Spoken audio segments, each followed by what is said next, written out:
Hey everybody, I'm Kyle Ryssdal. Welcome back to Make Me Smart, where we make today make sense as I wrestle with my phone. Thanks for coming on this Friday, November the 8th is what it is. I'm Kimberly Adams. Thank you everyone for joining us. I have my stuff together in advance for our weekly happy hour economics on tap. Bah humbug.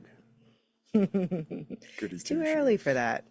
Although apparently my mother already has her holiday decorations up, and I guess her neighbors didn't like it because someone cut the wires to her lights. Somebody cut her wires. Like her lights wouldn't come on, and so she called the service that she has doing them out to like fix it, and they're like, someone cut your wires, and they showed her photos. That is appalling. I guess they really thought she had her lights out too early. And I say that with no small amount of concern because I've been shamed by both my wife and my daughter into putting up Christmas lights. Wait for it, next weekend. Hello? The rule in this house has been the Saturday after Thanksgiving, people. But now somehow, because it's 2 against 1 in this house now, I'm like, okay, I guess so. It just takes so long to put them up and to take them down that you really feel like you want to like get your time's worth out of it. It goes a month. It's the Saturday after Thanksgiving to the first weekend in January. That's the rules. But clearly rules mean nothing anymore on many, many levels. On many levels. But one rule that I at least keep is bringing a drink to happy hour. What are you drinking? I am drinking, because I don't have any bourbon in the house. That tells you the week it's been. I don't have any makers in the house, which is really bumming me out. I'm having a Smog City Thunder Egg Hazy IPA. Smog City, obviously a local brewery down here. Quite tasty, 6.2 ABV, which is great because I'm going to have a couple, and that's good. After this week, you deserve it. You totally deserve it. I am feeling a little bit under the weather. I've got some kind of bug. I don't know what it is. Well, actually, I know it's not COVID and I know it's not the flu because the doctor told me so, but I still feel gross. So having a hot toddy, I made it with honey and lemon, ginger syrup, and cloves and bourbon. Oh, there you go. Very nice. And John Svensson is drinking some Gatorade as he isolates with bout 2 of COVID. Oh, man. At least he gets to join Economics on Tap for the first time in a year plus. John, welcome. Sorry your actual life prevents you from joining us. There we go. Econ Panda's drinking sangria. Oh, man. R. Collier, Trolling Kai, Midnight Sun, Imperial Chocolate, Pumpkin Porter. Boo. No need to go back to the bottom. Just kidding. Just kidding. Kay is drinking whipped cream vodka. What is that? What the hell is whipped cream vodka? I don't know. Scott, was mentioning the walking pneumonia. The doctor was saying if my if I get a fever, she's worried about that. But anyway, Daniel's drinking a Melon Ball Double IPA from Saugatuck Brewing Company. Kenneth is drinking coffee. Got a wedding-related cocktail hour that doesn't start until 8 p.m. Yeah, you're going to need that coffee. 8 p.m. to start? Brett Bardo's having a Maker's 46 in vermouth and bitters. That sounds like a cocktail of sorts, not just straight bourbon, but that's fine. That's fine. I mean, it's Manhattan-ish. Yeah. See, you know all those recipes. I don't know any of those recipes. Oh, here's Ben Navrati. Whipped cream vodka is vodka flavored like whipped cream. Number 1, ew. Number 2, why? I mean, I guess if you wanted to put vodka in your hot chocolate, that would work. Or, nope. Yeah, I don't know. I'm not a big vodka person personally, so I don't have a lot to say. Oh, Lee is having Sancerre. That's all. Oh, there you go. That's a nice one. Yeah. That's a nice one. All right. Your news is more interesting than mine. Why don't you go first? Oh my God. So, sorry, that was a genuine throat clear, not a point of emphasis throat clearing. We all on this podcast understand how I feel about Elon Musk on many, many levels. Today, though, Axios takes it a step further, and they report that Elon Musk, the CEO of Tesla and SpaceX, a close contributor to the president-elect's campaign and obviously now a close advisor, Elon Musk joined the president-elect's call with Volodymyr Zelenskyy, the president of Ukraine. I don't even know what to say. I don't even know what to say. I don't know what to say. Can you imagine being the president of Ukraine right now and just knowing that you're Oh, insert screwed. profanity here? Screwed. Screwed. Screwed. I think we Yeah. should say screwed. So we said it on the air today. And I think I can say it on a podcast. yeah, yeah, that's a gentle way of describing what's ahead for them. Yeah. Yeah. So that's kind of unbelievable. But here is the kicker, and this really makes it. Sorry, this kind of makes it a marketplace-ish story. Tesla is now a $1 trillion company. Shares up 29%. Hello, Artax. Shares up 29% since the events of Tuesday. The events of Tuesday include the president-elect having a family photo taken at Mar-a-Lago in which Elon Musk featured, which is mind-boggling. But when you think about, number one, the fact that he's a multi-billion-dollar government contractor, that he is now in a position to advocate for laxer regulations on, I don't know, self-driving cars, or Right. the space launches down in Texas, which have been a headache for the EPA and all the residents of that particular neighborhood in Texas. It's just, if we thought the first Trump administration was, to paraphrase George Washington, full of entangling alliances, this one is going to be like you haven't even thought about, you know? Yeah, that cozy relation, he's so enmeshed in so many parts of government now. And Yeah. if he gets an administration job, which it looks like he might, that's just a lot. It's just a lot. Yes. Yeah. All right, everyone. Artax has thoughts. He has brought me a toy to throw for him, which is why he's making a lot of noise right now. Well, you got to humor the cat, man. You got to humor the cat. All right. Here's your toy. Look at it. Anyway, so that's my news. People in the chat have feels. It's not great. I would just say it's not great. That's all I got. What about you? Yeah, I don't want to be like grim for the next 4 years. And so I'm trying to think at this stage like how to talk about some of the things that are legitimately problematic that we are gonna have to talk about over and over again, to continue to say this is not normal, to continue to say that these things are bad for our country, without just being all doom and gloom all the time. I remember when I was working in Egypt, I was often covering stories coming out of Iraq and Afghanistan, which were often bombings with dozens of people being killed. And I remember one time, one of my editors said to me, we're not going to cover this story today. And I said, hey, 35 people died. How are we not going to cover this story? And they said, if every single time people hear your voice, you're saying dozens of people died and there's a bombing, it desensitizes people to how terrible it is.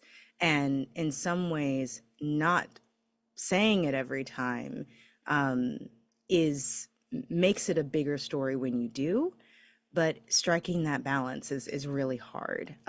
Totally agree. Keeping up the truth that this is legitimately threatening to our national security, to our rule of law, et cetera, without having people switch off, right?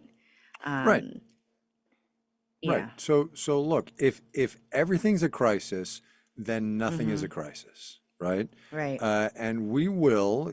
I haven't said this on the actual radio, but I'll say it here, and I figure the Venn diagram here is basically a circle. We will not on Marketplace be covering every utterance, every policy move, everything of the second Trump administration. Number one, we can't. But number two, it's not of service to the listener, right? Because this economy is a $29 trillion beast. The presidency is not the economy. And there's other things going on that people need to know about. That's just, and also it's a survival mechanism for those of us who produce the show and work in this shop. Yeah. Truly. Well, I'll go on to my news, which is relevant to what Yeah. expat Mike said in the chat. Expat Mike says, I guess I will still be an expat for the next 4 years, which is funny because I've been seeing all over my social media, and I know the algorithm self-selects and whatever, literal advertisements for Americans to move abroad. They're like, oh, Oh are you yeah. looking for, here are the top 10 countries where you can work remotely with an American passport, Hmm. or, thinking of moving to Ireland, or, hey, we're a business based in Norway and we're open to Americans who might feel like they need to go. Here are the types of positions we're looking to fill. Right. and, um, Right. and I've definitely heard, from quite a few folks. I know some being melodramatic, saying before the election that they were planning on leaving the country if Trump won, which comes from a place of extreme privilege to be able to do that. But there are a lot of people who are seriously talking about relocating during this time. And, Politico had the story that American interest in Canadian citizenship is spiking again. Uh, Hmm. they they called up Canada's Immigration, Refugees, and Citizens office Oh, that's funny. and said, anecdotally, we can confirm we've seen a spike in questions from U.S. citizens Oh reaching my out God. today. They experienced an increase in web traffic originating from the United States compared to a typical volume on a Wednesday.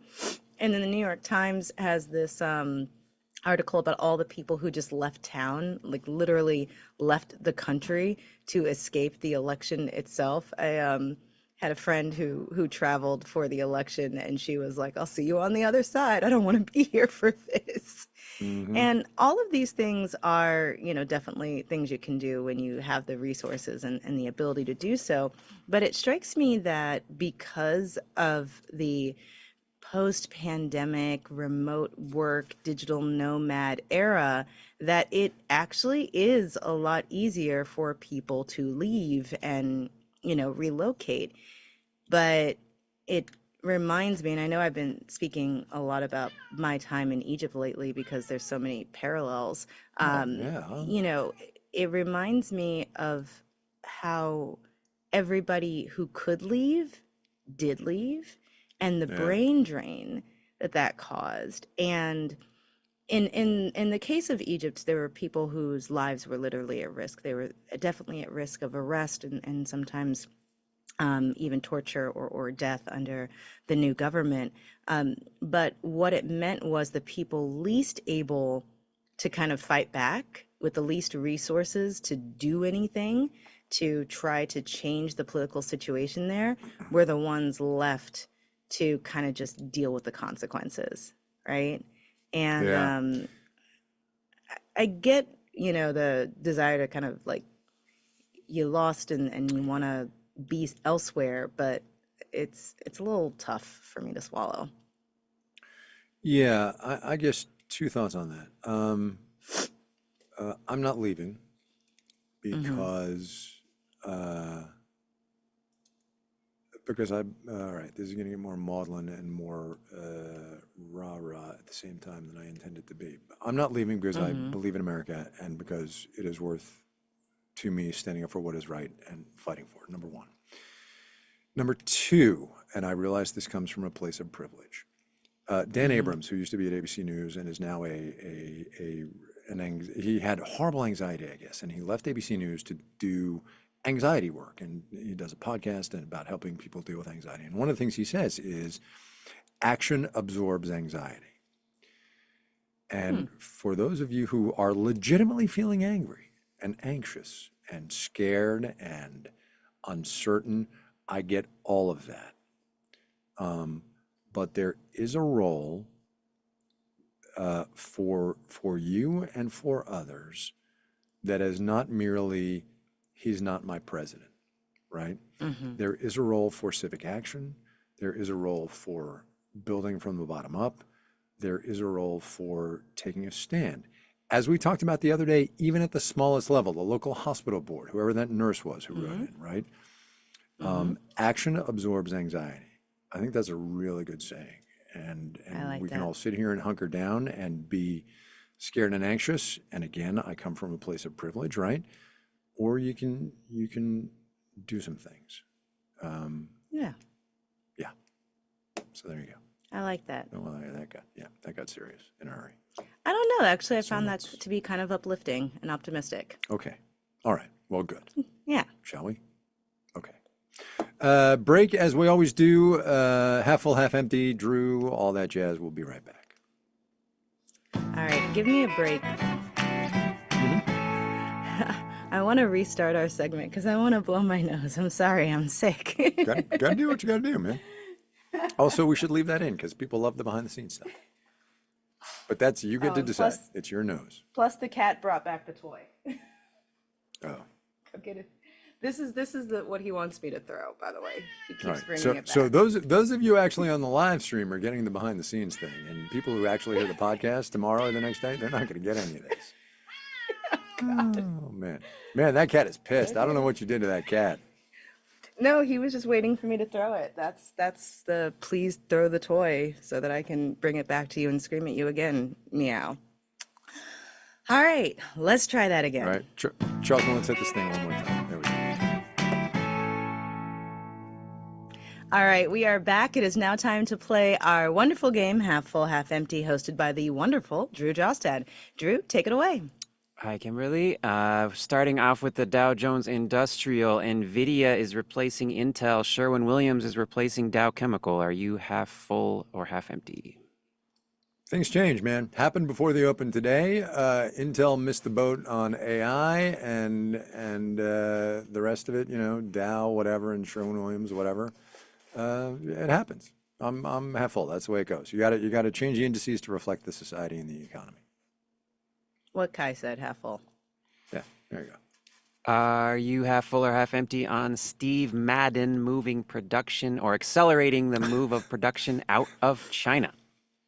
I'm chuckling only because everybody seems to know who or what Steve Madden is, and I'm like, what? Our tax even Our knows. tax knows who Steve Madden is. Yes, thank you very much. I saw that one coming. Thank you.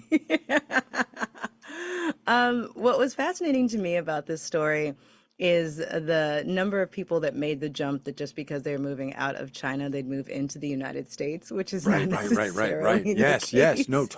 totally. In fact, they're not, right? They're moving somewhere else, but not America. Yeah, I'm sure it's going to be another country. Yep. That let's see. Yeah, I saw Mr. Cambodia and Rosen. Vietnam primarily on Yeah, there. Cambodia, Vietnam, Brazil, and Mexico. And so again, tariffs do not necessarily create more jobs in America. Yep. So Preach. how do I feel about this? Half full or half empty? I mean, half full on elections having consequences, sure. Right. I think that's exactly it. It's a little bit bleep around and find out, right? Yeah. Yeah. All right, what's the next one? At a Sotheby's auction on Thursday, a painting by a robot fetched over $1 million. Are you half full or half empty? I'm half Art empty. is in the eye I of want the art from beholder. people. Are you? All right. Okay. Yeah, I want art from people. I agree with that conceptually, but if you got $1 million to spare and you like what the robot did, no, you're not having it. Why would you not just buy the robot? And then you can have Okay. art All every right. day. I have no comeback. Okay. Yeah, it's Yeah, the I want opposite. art Here's from people. here's Alan Patterson. It's the opposite of an NFT. Remember when they were so big? Jesus. Oh gosh. Whatever happened to them? By the way, Huh. I Yes. heard a story, and I don't remember which city it was, but it was some city where they were going to let you start paying, I think, your taxes in crypto. Oh, I have Oh, to find this bull. story No because way. I thought about you when I heard it. I'm going to have to look it up before the All end right. of the show. Okay. All Anyway, right. let's move on to the next Standing one in the by. meantime. Standing by. All right, I'm going to start with some examples here. If you sign up for DoorDash Dash Pass, you can get an ad-supported subscription to Max streaming. If you sign up for Kroger Plus, you can get Disney Plus or Hulu. Those are just two examples. Are you half full or half empty on streaming services partnering with food delivery? So disclaimer, I've never used a food delivery service ever, not once. I don't know why. I do use streaming services, so I imagine it would be attractive to some consumers, and if it's a deal for them, I'm half full, provided all the tips go to the actual drivers. Um, I'm half full on people saving and getting a discount, but I will flag that consolidation rarely leads to lower prices in the long term. And when all of these things are partnership under one umbrella, like what is it? Is it Grubhub, I think, that Amazon bought? And so now, if you have an Amazon Prime membership, you get like a discount on Grubhub or something like that. And, great, but it's one more set of data that now Amazon has on you to serve ads or try to get you to buy stuff. So all the synergy is really data sharing. And so just be mindful of that. And by the way, Kai, Yeah. it is Detroit. Yes. Detroit has become the I see largest John city to Svensson here, accept yes. cryptocurrency payments for taxes and other fees. And I know that your refrain on crypto for years has been, will you accept your paycheck in crypto? And Detroit is saying yes. That they All will right, so without having read this article, I'm gonna guess that there's some loophole about transferring it into dollars. I don't know. I'll read the article. But look, so my other refrain on crypto has been it will eventually be real money. It will eventually be real money, which I completely Yes. believe. It's just not yet. And this is another step. If Detroit is actually taking taxes in crypto, then we're getting there. It's progress, right? And that's a good thing. But I'm not sure we're there yet. Yeah. Someone's saying that Amazon didn't buy Grubhub. Well, so I guess they have a partnership or something like that. But regardless, the whole thing. Oh, what's the next one? We got the poll next. All right, everybody all get right. ready for the poll. Let's go. Those of you, especially in the live stream. Let's do it. Are you half full or half empty on Congress requiring AM radios in cars? Oh, that's so interesting. So that was a story on Henry Epp did it for us on the radio show, and it's a big tussle apparently between broadcasting and car dealers or car makers, and I don't understand why it's such a problem for car makers to put an AM radio receiver in a car, but maybe I don't know enough about the story. I don't know. I mean, there's all kinds of stuff on AM radio, right? There's like sports, there's religion, there's all kinds of stuff. There is, but also it's emergency broadcasts. Like, And that too. If the internet goes down and Wi-Fi goes down and satellite radio goes down, like it's a backup emergency If thing. only one of us had an actual copper landline phone. Sorry, so I couldn't help it. I couldn't help it. I try to look. If you stay ready, you don't have to get ready. I'm just saying. Just saying. That's a good saying. I can't argue with it. Cannot. I can make fun of it every now and then, but I can't argue with it. Yes, you absolutely can. Oh, Alan Patterson is saying, can we get them to require radio on our phones? Right? Yeah. And Jason Slotman says AM is the prepper frequency, all in at this point. Oh my God. Oh my God. Karen Johannes says, I have a landline too, KA. So there you go. Or maybe it's Kai. I'm I not think she was alone in yelling at the me, world. not saying you. Anyway, let us close the All poll, right. shall we? Let's close the poll. Oh my goodness. How'd everybody do? Oh wait. I'm gonna say wait, half full, Sorry. just from an Wait. Here's emergency the thing. perspective. Here's the thing. Yeah. David Lemo says, and I don't know if this is true, but I'm going to trust some person who says things in our chat because they're generally good people. Electric drivetrains emit EM radiation, electromagnetic radiation, that causes interference with AM frequencies. So if that's true, I kind of get the hassle. Don't know. There is in Henry's piece here. There is a paragraph about electric vehicles interfering with AM signals, though there's a possibility they could be fixed for just a minor investment per vehicle. I swear I do listen to the things that are on my show when I'm in the studio. I swear I do. Sorry. I'm busy in there. Come on, you're figuring out where the show is going, Drew, no? does. Yeah, it was get just one busy. little part of like a 4-minute story. That's right. That's right. All right. So The All poll right. So says what was the total? the poll is half full, 71%, and half empty, obviously 28%. Once again, we're 1% short of the full vote. I don't know what you people are all doing, but whatever. I don't know. Right. Let's keep AM in there, and I'll tell you why. Here's why. So the Dodgers won the World Series, as we know. I had to run various errands during the ball games, and when I was out and about, 570 AM, Dodgers radio was how I kept up with the Dodgers. And so let's keep it in there, and let's figure out that EM radiation thing. Come on, man. That's where I am. I'm half full. That all sounds good. All All right. politics is local. Indeed. All right, we're done for today. Back next week. Until then, hit us up with your comments, questions, suggestions. I do believe we are still taking thoughts and comments about the election. I think Thursday's show, I'm going to be traveling on a reporting trip. Thursday's show is going to be questions about the economy and what's happening, and maybe the politics of this economy. Email, voicemail, we'll take everything. Make me smart at marketplace.org. Leave us a voicemail at 508-UBSMART.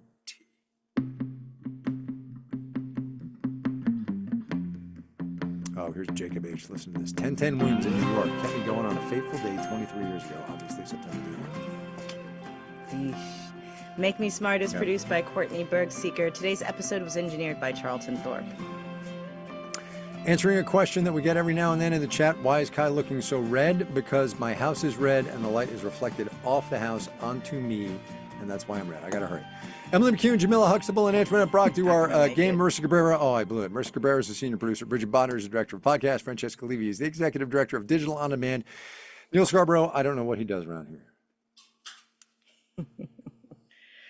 I'm still waiting. Boy.